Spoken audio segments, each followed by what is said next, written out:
We continue. And we continue with this question. Did Paul need to start all over again? Did he need to go all the way back to the beginning and establish credibility with them all over? That's really the question that you're going to have to answer.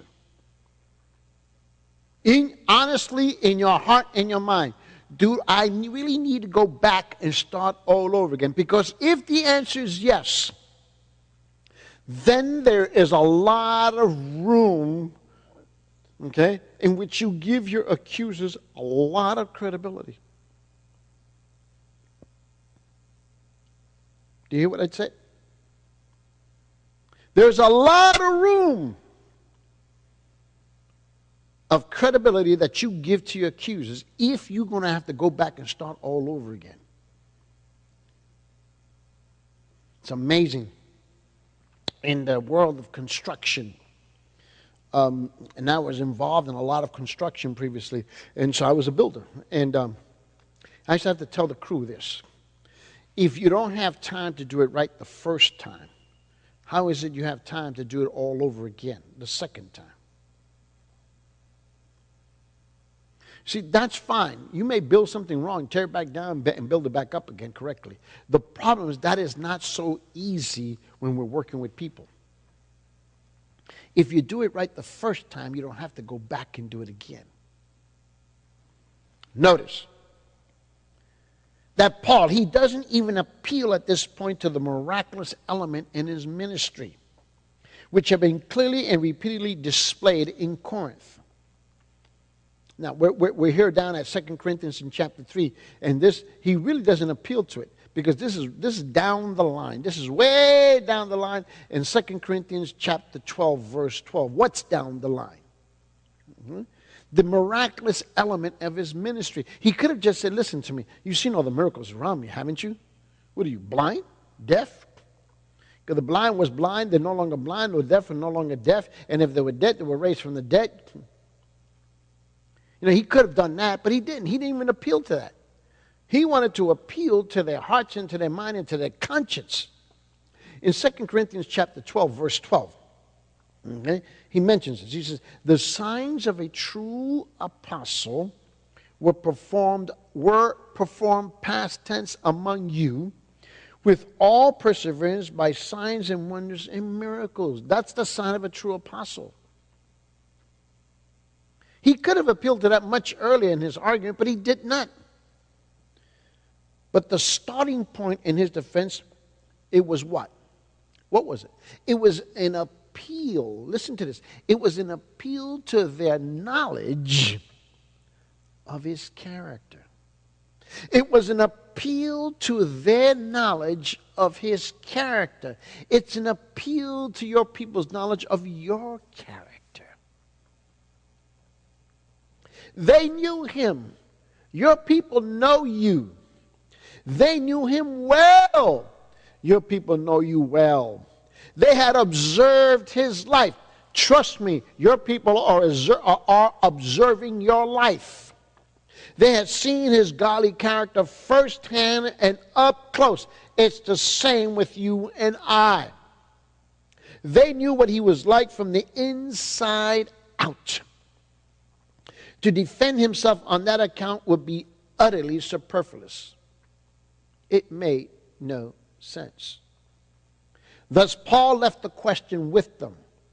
He did not boast of his own virtue. He had no need to do so. So he spends his entire time defending his character. How? By listen to this carefully, by appealing to what they already knew about him. They were not strangers. These were intimate now. Listen to me, Pastor. If you have done your job correctly, the way you are supposed to do it, your people know you. Oh, yes, they do. They know you. They know you more than you realize. So now, let's move on to the second realm, the second phase of the attack. That would be his influence. His influence. So the first attack was on his character. Now we'll look at his influence. Go back to 2 Corinthians chapter 3, verse 1. Are we beginning to commend ourselves again, or do we need as some letters of commendation to you or from you? See, the second question is just as disarming as the first. Notice that the way the questions were designed. The questions were to disarm his people. Of what? What is it? Is he going to disarm over what? Of all reason? Of the truth? No. He was disarming them of the lie that they had been told, of which apparently at some point in time they bought it. They have bought that lie, okay, line, hook, and sinker. So that's what he's disarming them about. Do we need, as some other epistles, as some others, epistles of commendation to you or letters of commendation from you? Notice this, and this is really crucial right at this particular point here, because now I want to get into this part here, and it just gets a little, it could get almost a little convoluting if you're not careful with it. So I'm going to attempt to be as clear as I can be. Because again, he's speaking in a language that perhaps you and I don't necessarily understand. But he's speaking to an audience that clearly understands what he's saying. So I want to unpack this for you in a way that makes sense. And by the way, teach your people the word, and they'll understand it. Look at this. So now, let's underscore here at the end of verse 1, or do we need as some letters of commendation to you from you? What is he talking about? Well, first we have to understand the language that he's using and the context that he's using and how it was used. Okay? Letters of commendation are useful only when the person is being introduced, is unfamiliar. And we could see this way back in the Old Testament in chapter 2 in the book of Nehemiah. Nehemiah needed letters of commendation to go to Jerusalem to rebuild the wall. And turn your Bibles to Nehemiah chapter 2. Just stay with me on this point. What is a letter? What is a letter of commendation? That's the focal point at this point in our conversation. So in Nehemiah chapter 2, verse 7, it says, and Nehemiah is speaking, he says, I said to the king, if it please the king, let letters be given me for the governors of the provinces beyond the river, that they may allow me to pass through until I come to Judah. Now notice what he's saying. If it please the king, let letters be given me for the governors of the provinces beyond the river, that they may allow me to pass through until I come to Judah. Now, those letters were essential to prove his legitimacy. They introduced him where he was previously unknown. They showed that he had the king's support for his project. That's why the letter of commendation was so important. Now, Paul himself, in his life, before becoming a Christian, now this is crucial here, before becoming a Christian, had once sought letters of commendation from where? He had sought them originally for sinister purposes, for evil purposes.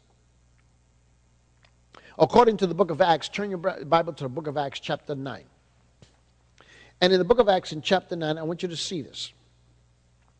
Saul of Tarsus went to the high priest to get letters of commendation, proving to the people in the synagogues of Damascus that he had the authority to take Christians as prisoners back to Jerusalem. Acts 9, verse 1 and 2. Now Paul, still breathing threats and murder against disciples of the Lord, went to the high priest and asked for letters from him to the synagogues at Damascus to know, so that if he found any belonging to the way, W-A-Y, the way, he's talking about the Christians, both men and women, he might bring them bound to Jerusalem as prisoners. Now, Paul also wrote commendation for Phoebe. Remember that? She was a deaconess of the church in Cenchrea.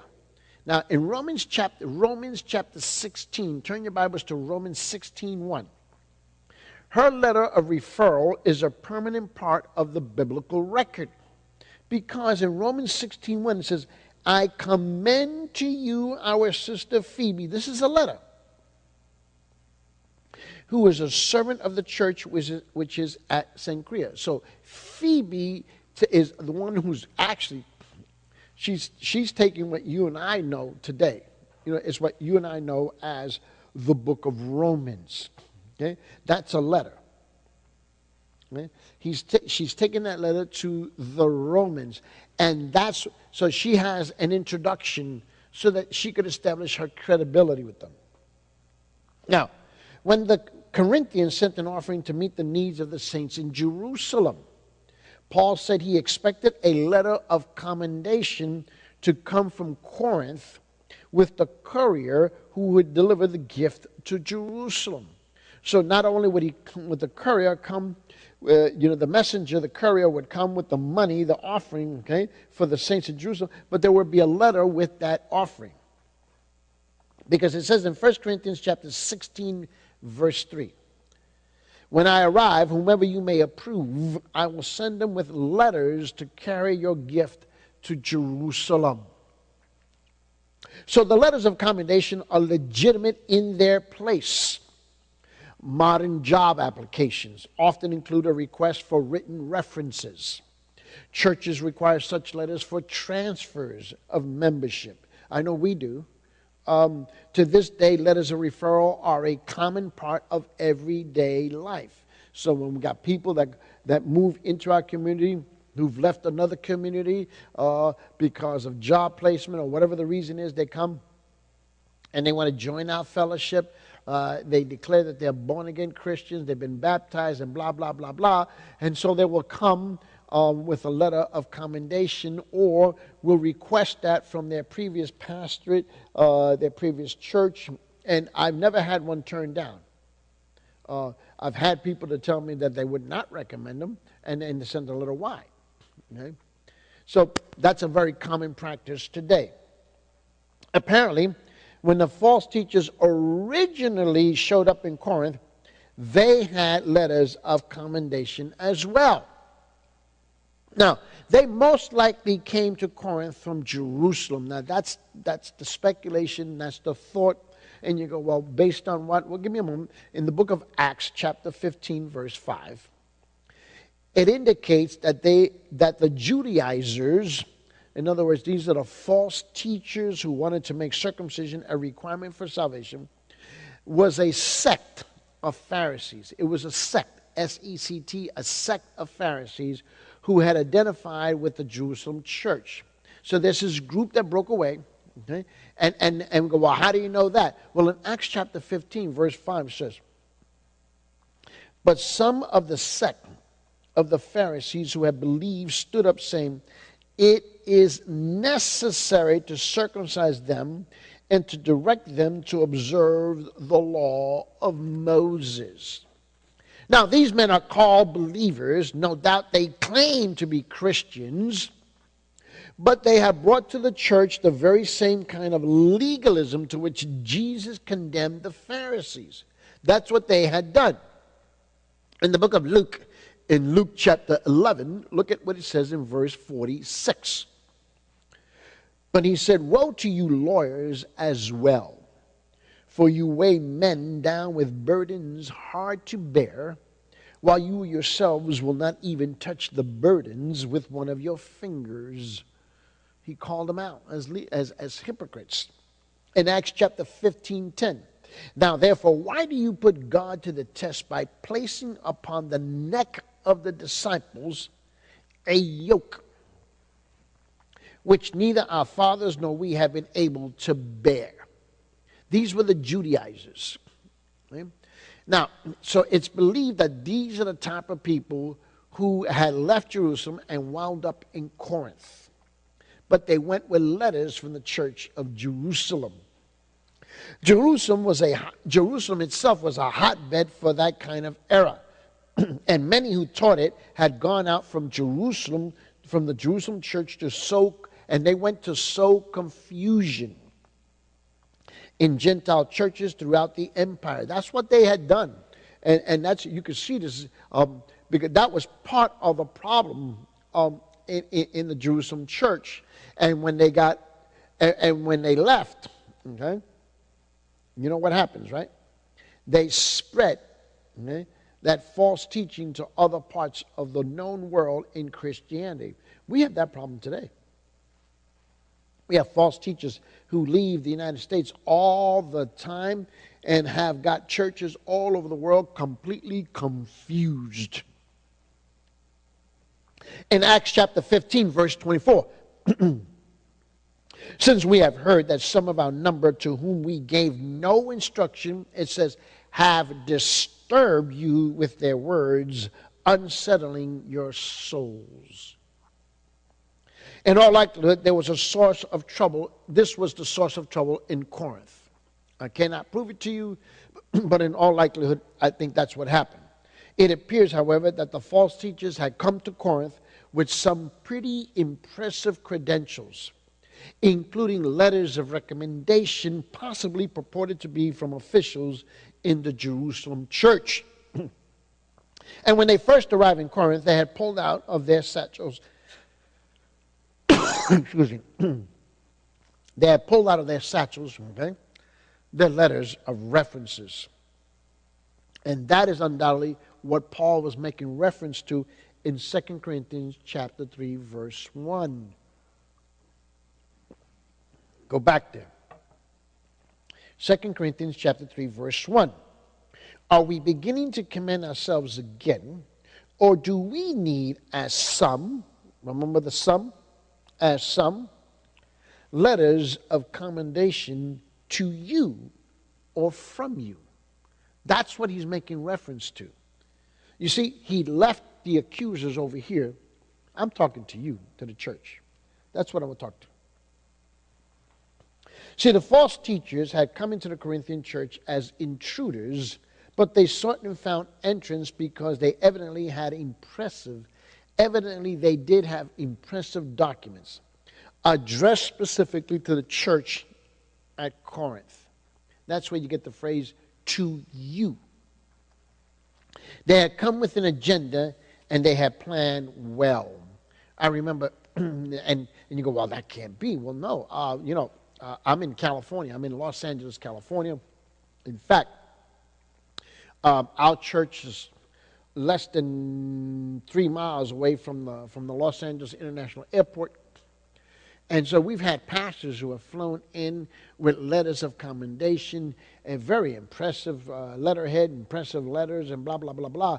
But I sit down and I talk to these guys, and I can tell you within 3, 4 to 5 minutes, okay, something is afoot. Something is wrong. Notice that Paul also refers to the letters of commendation from you. Okay? I want you to, from you. Perhaps the false teachers had already sought and obtained references from the church at Corinth to give them further credibility when they took their errors elsewhere. So, somewhere along the line, the church at Corinth also gave these people letters as they moved up further north, up into Macedonia and to the other churches. That was how such heretics plied their trade. That's how they trade. That's how they plied their trade. That's how they applied it. This is how they were able to do what they were able to do. Okay? They were always itinerant. They were always itinerant. In other words, itinerant. They were going from place to place to place to place. Okay? They could not settle for long in one place. Well, that became obvious because their lives were corrupt. That's the reason why they couldn't settle one place for very long. They were not truly regenerate. Sooner or later, the real character of their lives would manifest itself because it has to manifest itself. So they stayed on the move, but they were in Corinth long enough to confuse and tear up the church, and long enough to get some letters of commendation from the Corinthians themselves. So Paul was asking them, am I in the same boat as them? Do I need to bring a letter of recommendation to you? And do I need a letter of recommendation from you so I can go on to Macedonia or somewhere else? Do I need references either for you or from you? That's the question that Paul has presented to them as he mounts this defense in verse 1. So the thought was the thought was ludicrous. It was insanity. Paul's authenticity was evident, not only from his own life, but also from his influence in the lives of the Corinthians. Remember, they're attacking his influence now. First it was his character, now it's his influence. That's what we're talking about. They've attacked his influence. You want a letter, he asked? I'll give you a letter. Look what he says, 2 Corinthians chapter 3, verse 2 and 3. He says, you are our letter, written in our hearts, known and read by all men, being manifested that you are a letter of Christ, cared for by us, not written with ink, but with the Spirit of the living God, not on tablets of stone, but on the tablets of human hearts. Let me ask you a question. Can you make that same statement in your church? Can you make that same statement? Okay. Do you really need letters? Do you have to be reintroduced all over again? Because if that is true, then I can say this to you safely. Okay? You have failed miserably in your leadership. You have failed miserably in your leadership. If your own church needs a letter about you, and you've been the leader there for a long time, something is profoundly wrong.